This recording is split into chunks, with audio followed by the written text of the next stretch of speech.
I would challenge anyone, if you can think of a career that doesn't benefit from having sophisticated communication skills, then good luck to you.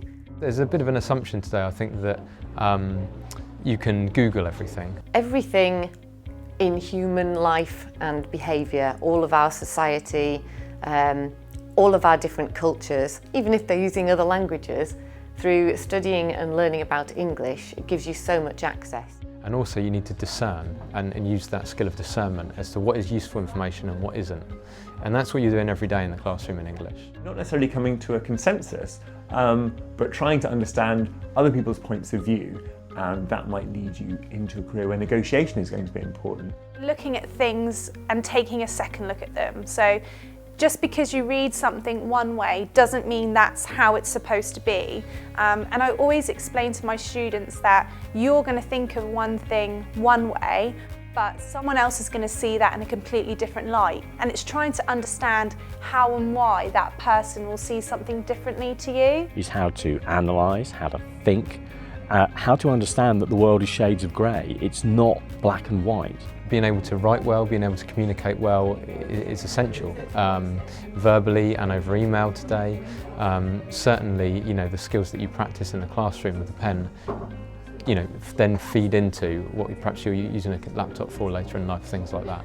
The ability to feed back to other people and to be diplomatic. You'll be very good at summarising, reading quickly, digesting large amounts of information, and then from week to week having to think collaboratively with other people about what to do with that information. And that actually describes so many types of work.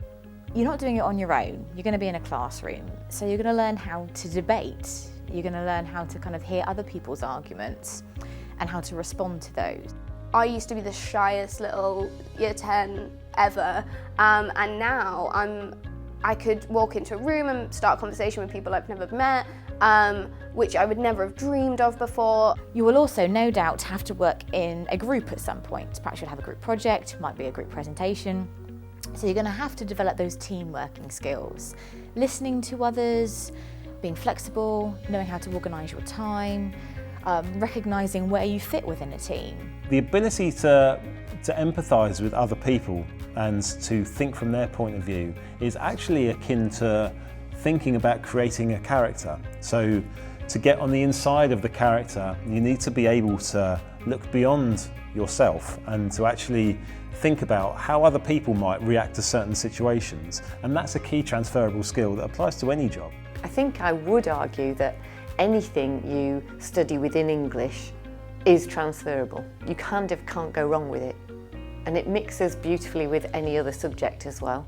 There's no right or wrong answer with English. It's not like maths where if you do an equation and you get the answer wrong, it's wrong. So just the confidence in my social life, it makes it so much easier.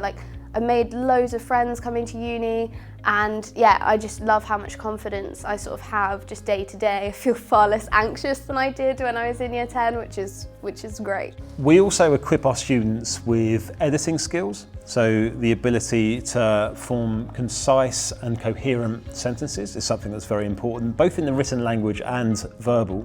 I think it's a real mixture of critical and creative and communicative skills that an English degree bolsters. It's how it enriches your life, it's how it brings you those skills again, those skills of understanding, analysing, interpreting, that you can then use in a job situation in something that's totally nothing to do with Shakespeare.